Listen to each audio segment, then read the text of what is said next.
হাওর অঞ্চলে বড় ফসলের দুর্যোগের ঝুঁকি কমাতে ভর্তুকি মূল্যে আধুনিক যন্ত্রপাতির দাবি জানিয়েছেন নেত্রকোনা চাষিরা। কৃষকরা বলছেন, দ্রুত ফসল তুলতে এবার পর্যাপ্ত হারভেস্টার মেশিন পাওয়া যায়নি।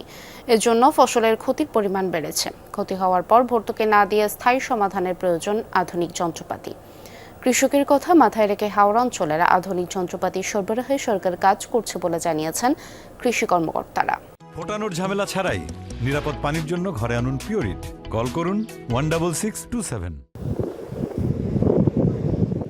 গেল মৌসুমে অতিবৃষ্টি আর ঢলের পানিতে নেত্রকোনার হাওর অঞ্চলে এভাবেই তলিয়ে যায় কৃষকের বছরের একমাত্র বুড়ো ফসল। চোখের সামনে পাকা ধান তলিয়ে যেতে দেখলেও কিছুই করার ছিল না তাদের। কিছু কিছু এলাকায় ধান কাটার আধুনিক যন্ত্র, হারভেস্টার থাকলেও তা ছিল প্রয়োজনের তুলনায় অপ্রতুল। সব মিলিয়ে জেলার ৭০,০০০ হেক্টর জমির ফলন নষ্ট হয়।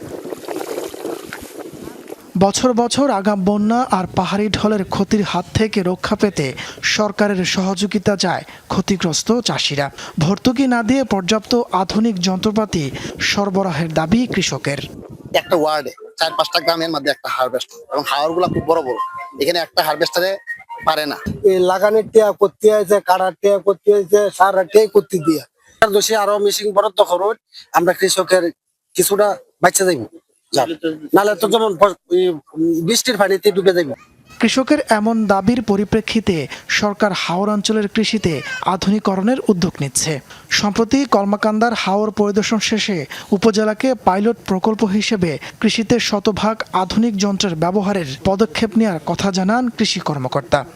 আমরা যদি এই কৃষিকাজে ধানের চারা তৈরি এবং চারা রোপণ, কর্তন, মাড়াই এবং শুকানো প্রত্যেকটা কাজ যদি বিশেষ করে হাওরবাসীরা যদি মেশিনের মধ্যে করতে পারে, আমার মনে হয় যে আগাম বন্যা থেকে তারা তো রক্ষা পাবেই, এবং এই বিশাল অঙ্কের যে প্রোডাকশন, যে ফসল উৎপাদন হবে, এটা সারা দেশের জন্য উপকার হবে।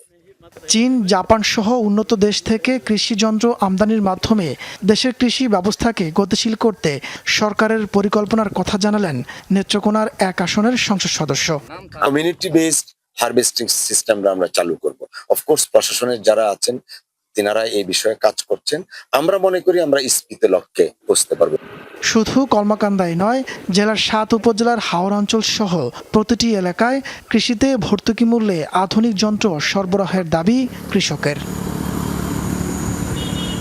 তাপস সরকার, যমুনা নিউজ।